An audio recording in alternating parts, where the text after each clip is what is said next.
ஓம் குருவே போற்றி. MGS அஸ்ட்ரோடியை பார்த்து கொண்டிருக்கும் ஜோதிட நண்பர்களுக்கும் ஜோதிட ஆய்வாளர்களுக்கும் எங்கள் ஆசிரியர் உயர் திரு விஜயன் ஐயா அவர்களுக்கும் முதல் கண் வணக்கம். சேலத்திலிருந்து கோமதி மகேஷ்குமார், சுகர்நாடி ஜோதிடர். நம்ம சமீபத்தில் பார்த்த ஜாதகத்துல பார்த்தீங்கன்னா, நம்ம சுகர்நாடி விதிமுறை மிக அற்புதமா அழகா அப்படியே நம்மளுக்கு பொருந்தி இருக்கு. சரிங்களா? நம்ம இப்படி பார்க்குற ஜாதகத்தை பார்த்தீங்கன்னா, எடுத்து ஜோதிட நண்பர்களுக்கு, ஒரு ஆராய்ச்சிக்கு, ஒரு ஆய்வுக்கு, ஜோதிட படிக்கின்ற மாணவர்களுக்கு இது ரொம்ப உதவியா இருக்கு. ஃபோன் பண்ணி நம்மகிட்டயே சொல்றாங்க, காதல் திருமணத்திற்கு வீடியோ போடுங்க மேடம், குழந்தை பாவத்தை சார்ந்து 5ஆம் பாவம் சார்ந்து அதுக்கு விதிமுறை இருந்தா வீடியோ கொடுங்க, எக்ஸாம்பிள் ஜாதகத்தோட வீடியோ கொடுங்க அப்படின்னு சொல்லிட்டு ஜோதிட நண்பர்கள் கேட்குறீங்க. கேட்கறது ரொம்ப சந்தோஷம். ஒவ்வொரு ஜாதகமா நம்ம ஆய்வு செய்யலாம். இது ஆண் ஜாதகம். 5/12/1986, 5/12/1986, 9:30 AM. லக்னம் நம்மளுக்கு மகர லக்னம். லக்னத்துல சந்திரன், லக்னத்துக்கு 2ல குரு செவ்வாய், லக்னத்துக்கு 3ல ராகு பகவான் இருக்காரு. அப்புறம் லக்னத்துக்கு 9க்கு வந்துருங்க, கன்னியில கேது பகவான், 10ல புதனும் சுக்கிரனும், 11ல சூரியன் சனி பகவான், 12ல மாந்தி இருக்காங்க. ராசியில் உள்ள கிரகம் இதை சுத்தி நவாம்சத்துல கிரகம் போட்டுக்கோங்க. ரொம்ப எளிமையா யாருடைய நட்சத்திரத்துல இருக்கு, நட்பான காலில் இருக்கா, பகையான காலில் இருக்கா அப்படிங்கிறத ரொம்ப ஈஸியா நம்ம தெரிஞ்சுக்கலாம். நவாம்ச லக்னம் மகர லக்னம். லக்னத்திலே செவ்வாய் சுக்கிரன், லக்னத்துக்கு 2ல கும்பத்துல ராகு, மீனத்துல சந்திரன், மேஷத்துல குரு பகவான், மிதுனத்துல புதன், சிம்மத்துல கேது பகவான், லக்னத்துக்கு 12 தனுஷுல சூரியனும் சனி பகவானும் இருக்காங்க. ராசியில் உள்ள கிரகம் சொல்லிட்டு நவாம்சத்தில் உள்ள கிரகம் சொல்லிட்டோம். ஜாதகருக்கு குரு திசையில சனி புத்தி இப்ப நடக்குது. ஜாதகருக்கு குரு திசையில சனி புத்தி இப்ப நடக்குது.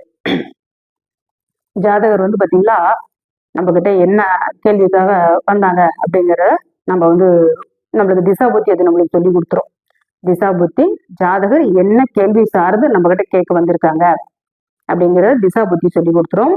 சுகர் நாடியில பண்டமண்டல் விதிகள், திசா புத்தி நம்மளுக்கு ஒவ்வொரு ஜாதகத்துல நம்மளுக்கு அடுத்தடுத்த திசைகளும் அடுத்தடுத்த புத்திகளும் நம்மளுக்கு தொடர்ந்து வந்துட்டு தான் இருக்கும். ஆனா பண்டமண்டல் விதிகள் நம்மளுக்கு ரொம்ப அப்படியே அழகா நம்மளுக்கு உறுதிப்படுத்தி கொடுக்கும். ஒரு ஜாதகத்துல நம்மளுக்கு 2, 8, 11 தொடர்பு இருக்கா அப்படின்னமா அதை சார்ந்து ஜாதகருக்கு என்ன நற்பலன் இருக்கு ஜாதகத்துல அப்படிங்கிறத ரொம்ப அழகா சொல்லலாம். நம்மளுக்கு பெரும்பாலும் 8ஆம் பாவத்துல நிறைய காரகத்துவம் நம்மளுக்கு கொடுத்துருக்குறாங்க. 8ஆம் பாவத்துடைய காரகத்துவம் நம்மளுக்கு நிறைய மைனஸ்ல கொடுத்துருக்காங்க. அந்த அளவுல நம்மளுக்கு அதுல ரொம்ப சிறப்பான நன்மையும் கொடுத்துருக்குறாங்க. 8ஆம் பாவத்துல நம்ம ஜோதிடமும் நம்மளுக்கு 8ஆம் பாவம் தான். இந்த திசா புத்தியா, இந்த திசா புத்தி செய்யுமா, இதுக்கு அடுத்து வருகின்ற திசாநாதன் இதை செய்வாரா, புத்திநாதன் இதை செய்வாரா, இவர் யாருடைய கால இருக்காரு, நட்பா பகையா, அது என்ன பாவத்தை தொடுது, என்ன நட்சத்திரத்தை தொடுது அப்படிங்கிற ஒண்ணு நம்ம ஆராய்ச்சி மனப்பான்மையில நம்ம எடுக்கிறோம் இல்லையா. அந்த ஆராய்ச்சி மனப்பான்மை பாவமே 8ஆம் பாவம் தான்.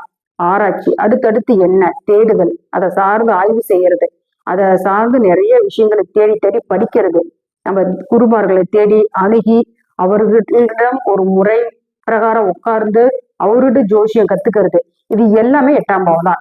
8ஆம் பாவம் ஜோதிடர்களுக்கு மிக மிக முக்கியமான பாவம். ஞான சித்தின்னு கொடுத்துருக்காங்க 8ஆம் பாவத்துல. 8ஆம் பாவத்துல ஜோதிடம் ஞான சித்தின்னு கொடுத்துருக்குறாங்க. 8ஆம் பாவம் மறைமுக ஆராய்ச்சி நம்மளுக்கு கொடுத்துருக்குறாங்க. 8ஆம் பாவத்துல நம்மளுக்கு 8ஆம் பாவ காரகத்துவத்துல நம்மளுக்கு என்னென்ன கொடுத்துருக்காங்க அப்படின்னா, முதல்ல 8ஆம் பாவம் நம்மளுக்கு ஆயுள் பாவம், விஷம், அபராதம், அவதாரம் செலுத்துதல், அவமானம், கிரிமினல் வழக்கு, அந்நிய தேசம் பிழைத்தல், பொருள் கைவிட்டு போதல், பொருள் கைக்கு திரும்ப வருதல், ரெண்டுமே 8ஆம் பாவத்தை தான் கொடுத்துருக்காங்க. பொருள் கைவிட்டு போகிறது 8ஆம் பாவம் தான். அந்த திருடு போன பொருள் நம்மளுக்கு திரும்ப வருமா அப்படின்னு கேட்கிற பாவமும் 8ஆம் பாவம் தான் நம்ம முன்னோர்கள் கொடுத்துருக்காங்க. கண்டெடுப்பு, ஜப்தி, கொலை, கொள்ளை, மேலிருந்து கீழ் விழுதல், மலை, மாடி, மரம், வாகனம், குதிரை போன்ற இடங்களிலிருந்து மேலிருந்து கீழ் விழுதல், அதுவும் நம்மளுக்கு 8ஆம் பாவம் தான். சூதாட்டம், நீங்காத பகை, வெட்டுதல், ஆராய்ச்சி படிப்பு, யுத்த பூமி, நிலம் சார்ந்து கோர்ட்ல நம்மளுக்கு வழக்கு நடக்கிறது தான் யுத்த பூமி நம்மளுக்கு கொடுத்துருக்காங்க. யுத்த நிலத்திற்கான வழக்கு தொடர்தல் யுத்த பூமி. மீளாத வியாதி, கை தூக்குதல், கை விடுதல், இதெல்லாம் 8ஆம் பாவம் தான்.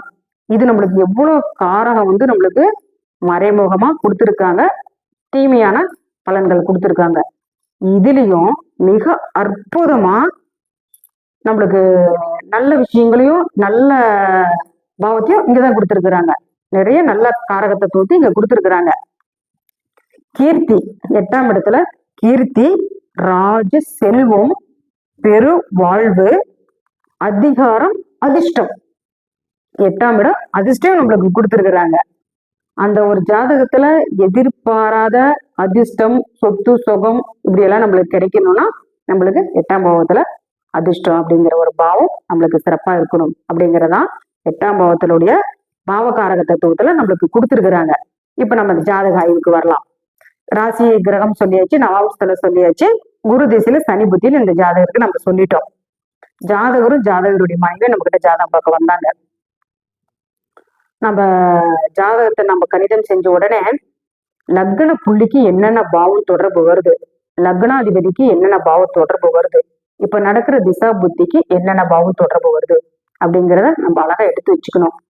லக்ன புள்ளி உத்திராடம் 2ஆம் பாதம், லக்ன புள்ளி உத்திராடம் 2ஆம் பாதம்.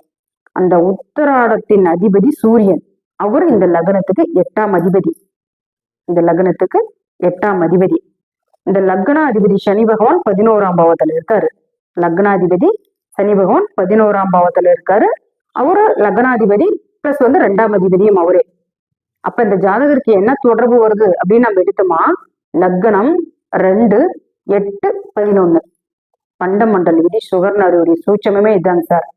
லக்னம் 2, 8, 11ஆம் பாவம் பலம் பெற்றுச்சுனால் அந்த ஜாதகருக்கு எல்ஐசி, ப்ராவிடமெண்ட், உயில் சாசன சொத்து, வாரிசு இல்லாத சொத்து, இது போன்ற அதிர்ஷ்டமான யோகம் அந்த ஜாதகருக்கு அமைஞ்சிடும். நம்ம இந்த 3 பாவத்தை மட்டும் தான் நம்ம எடுத்துட்டோம் ஆய்வுக்கு. உங்களுக்கு பாத்தீங்களா நின்ற நட்சத்திரம் எல்லாமே பலமா இருக்குங்க சார். உங்களுக்கு வாரிசு இல்லாத சொத்து அப்படிங்கிறது உங்களுக்கு அமைஞ்சுக்கும் இந்த திசா புத்தியில அப்படிங்கிறத நம்ம அவங்களுக்கு சொன்னோம். ஆமா மேடம், நீங்க சொன்னது சரிதான். எங்களுடைய அத்தை சொத்து, அத்தைக்கு பாத்தீங்கன்னா குடும்பம் குழந்தைங்களாம் யாருமே இல்லை. அத்தைய பல வருஷமா நாங்க தான் பராமரிச்சுட்டு இருந்தோம்.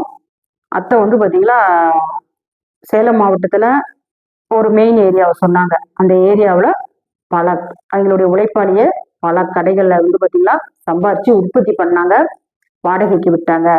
இப்ப அவங்களால பாத்தீங்கன்னா ஒரு 2 வருஷத்துக்கு நோய்வாய்ப்பட்டு ரொம்ப படுக்கை நிலையே ஆயிட்டாங்க. இப்ப பாத்தீங்கன்னா எங்களுக்கு அந்த சொத்துக்களை எல்லாமே பிரிச்சு எழுதி கொடுத்துட்டாங்க அப்படின்னு சொல்லிட்டு இறக்குற தருவாயில எல்லாருக்குமே அந்த சொத்து பாகப்பிரிவினை பண்ணி கொடுத்துட்டாங்க அப்படின்னு சொல்லிட்டு அந்த ஜாதகர் சொன்னாரு. அது மட்டும் இல்லைங்க சார், இவருக்கு நம்மளுக்கு பாத்தீங்கன்னா இவருக்கு கீழே ஒரு தம்பி இருக்காரு. இவருக்கு கீழே ஒரு தம்பி. அந்த தம்பியுடைய வாழ்க்கையும் சிறப்பில்லை அப்படின்னு நம்ம சொல்லிட்டோம். அவர் சொன்னாரு தம்பியே இல்லைன்ட்டாரு. தம்பி பிறந்தாரு, ஒரு விபத்துல இறந்துட்டாரு. எப்பவுமே செவ்வம் ராகு கால் ஏறிடுச்சுனாவே சகோதர விருத்தி இருக்காது. ஒரு குறிப்பிட்ட காலத்துக்கு அப்புறம் பாத்தீங்கன்னா எங்கேயாவது காணாத போயிடுறாங்க, இல்லைன்னா ஏதாவது ஒரு விபத்துல அந்த தம்பிங்கிற அந்த உடன்பிறப்புகளுடைய காரகத்துவம் எங்களுக்கு பாதிப்பு கொடுத்துருது. அது இறுதி வரைக்கும் அந்த ஜாதகருடைய அண்ணன் தம்பி உறவுல இருக்கிறது இல்லை. அவங்க தம்பியோடைய சொத்து இவருக்கு சேர்ந்து வந்துருச்சு. அப்பா பாத்தீங்களா அப்பாவுக்கு எழுதி வச்சாங்க அவங்க அத்தை. அவங்க அப்பா பசங்களுக்கு பிரிச்சு கொடுத்துட்டாரு. இவருக்கு உண்டான பாகமும் வந்துருச்சு. அவங்க தம்பி இறந்ததுனால அவங்க தம்பிக்கு உண்டான பாகமும் இவருக்கே சேர்ந்து வந்துருச்சு. அப்ப வாரிசு சொத்து அந்த அம்மா பாத்தீங்களா இந்த ஜாதகருடைய அப்பாவை தான் வாரிசா போட்டு அவர் பாத்தீங்கன்னா தன்னுடைய வாரிசுக்கு சொத்து கொடுத்துட்டாரு. அப்போ ஒரு ஜாதகத்துல லக்ன புள்ளி சூரியன் கால், அந்த சூரியன் 8ஆம் அதிபதி. சூரியன்ன்றது 11ஆம் பாவத்துல இருக்கு. 11ஆம் பாவத்துல இருக்குது. லக்னாதிபதி பிளஸ் 2ஆம் அதிபதி எல்லாமே 11ஆம் பாவத்துல இருக்காங்க. அப்ப இந்த இந்த இணைவு வந்து பாத்தீங்கன்னா ஒரு ஜாதகத்துல 2, 8, 11ஆம் பாவம் தொடர்பு வந்துச்சுன்னா வாரிசு இல்லாத சொத்து இது மாதிரி அமைப்பு வந்து பாத்தீங்கன்னா அந்த ஜாதகத்துக்கு வந்து ரொம்ப சூப்பரா இருக்கும். இப்ப அவருடைய கேள்வி என்ன அப்படின்னா, இவருக்குமே ஏதோ ஒரு விபத்துல கொஞ்சம் கை கால் எல்லாமே அடிபட்டுடுச்சு. 11ஆம் பாவத்துல இருந்தாலும் லக்னாதிபதி சூரியனுடன் அஸ்தங்கம். லக்னாதிபதி சூரியனுடன் அந்த இடத்துல அஸ்தங்கத்துல இருக்காரு. இவருக்குமே உடல் வயசு கம்மி தான், ஆனா உடல்ல வந்து பாத்தீங்களா ஒரு நோய் வாய்ப்பட்டுடுச்சு. இந்த சொத்துக்களை எல்லாமே என்னுடைய மனைவி பேருக்கு மாத்தி கொடுத்துட்டுமா அப்படிங்கறது அவருடைய கேள்வி. இப்படி வந்த சொத்துக்கள் எல்லாமே அவர் சொல்லிட்டாரு. அதுக்கு உண்டான கிரக நிலைப்பாடு நம்மளுக்கு எல்லாமே கரெக்டா இருக்கு. என்னுடைய மனைவிக்கு மாத்தி வச்சிடலான் இருக்கேன் அப்படின்னு சொல்லிட்டு அவர் பிராங்காவே கேட்டாரு. மாத்தி கொடுத்துருங்க சார், மனைவிக்கு மாத்தி கொடுத்துருங்கன்னு சொல்லி நம்ம சொல்லிட்டோம். அது மாதிரி சுகர் நாடியில பண்டமண்டல் விதிகள் வந்து பாத்தீங்கன்னா ரொம்ப அழகா நம்மளுக்கு ஜாதக பலன் வாடிக்கையாளர்களுக்கு சொல்றதுக்கு சொல்லி கொடுக்கறதுக்கு ரொம்ப பயனுள்ளதா இருக்கும்னு சொல்லி MGS அஸ்ட்ரோ டிவி பார்த்து கொண்டு இருக்கும் ஜோதிட நண்பர்கள் இது போன்ற விதிமுறைகள் உங்ககிட்ட இருக்கிற ஜாதகத்துல ஆய்வுக்கு எடுத்து நீங்க பயிற்சி எடுத்துக்கலாம். ஒரு ஜாதகம் நம்ம கிட்ட வருதா, 2, 8, 11ஆம் பாவம் தொடர்பு இருக்கா, திடீர் அதிர்ஷ்டம், எதிர்பாராத பணம் வரும், அல்லது வாரிசு இல்லாத சொத்து, அல்லது பெண் பிள்ளைகள் மட்டும் இருப்பாங்க அந்த வீட்டுல வந்து பாத்தீங்கன்னா பராமரிப்பு இல்லாம அந்த முன்னோர்கள் எல்லாம் இருந்தாங்களா அவங்க மருமக பேர்ல மக பேர்ல அந்த சொத்து பத்துக்கள் எழுதி வச்சிருவாங்க. அவருக்கு அமையலாம் கூட எங்க மனைவிக்கு அது அமையும், மனைவிக்கு அமைஞ்சுக்கும். எங்க வீட்டுக்காரி வந்து அவங்க மாமனார் வீட்டுல ஒரே பொண்ணு, அந்த பொண்ணுக்கு எல்லாம் சொத்து வந்துருச்சு அப்படின்னு சொல்லிட்டு சொல்லுவாங்க நம்ம கிட்ட. அப்படி சொல்லுவாங்க. அல்லது அண்ணன் தம்பிகள் 2, 3 பேர் பிறப்பாங்க. சிறு வயசுலயே ஒருத்தர் மாதிரி ஒருத்தர் இறந்துருவாங்க. அந்த சொத்து பத்துக்கள் எல்லாமே ஒருத்தருக்கே வந்து சேரும். அந்த சொத்து பத்துக்கள் எல்லாமே ஒருத்தருக்கே வந்து சேரும். இப்படி நம்ம கிட்ட இருக்கிற ஜாதகத்தை எல்லாமே நீங்க ஆய்வுபடுத்துங்க. உங்க சுகர் நாடி விதிமுறை வந்து பாத்தீங்கன்னா மிக மிக அற்புதமா அழகா நம்மளுக்கு சொல்லிக் கொடுக்கும். MGS அஸ்ட்ரோ டிவி பார்த்து கொண்டு இருக்கும் ஜோதிட நண்பர்களுக்கு நம்மளுடைய சேனலை வந்து சப்ஸ்கிரைபிள் பண்ணுங்க. சப்ஸ்கிரைபிள் பண்ண நண்பர்களுக்கு நன்றி. தொடர்ந்து வீடியோக்கள் நம்ம வந்து போட்டுக்கிட்டே இருப்போம். சப்ஸ்கிரைபிள் பண்ணுங்க. தெரிஞ்ச நண்பர்களுக்கு, படிக்கின்ற மாணவர்களுக்கு இந்த வீடியோஸ் எல்லாம் ஷேர் பண்ணுங்க. ஒரு கிரக இணைவு இப்படி வருதா, கண்டிப்பா அந்த பாவம் சார்ந்து பலமும் இருக்கும் பலவீனமும் இருக்கும் அப்படிங்கிறத நம்ம பிரிச்சு பார்த்து நம்ம பலன் சொல்லி பழகணும் அப்படிங்கிறதா நம்மளுடைய தாழ்மையான கருத்து. மிக்க நன்றி.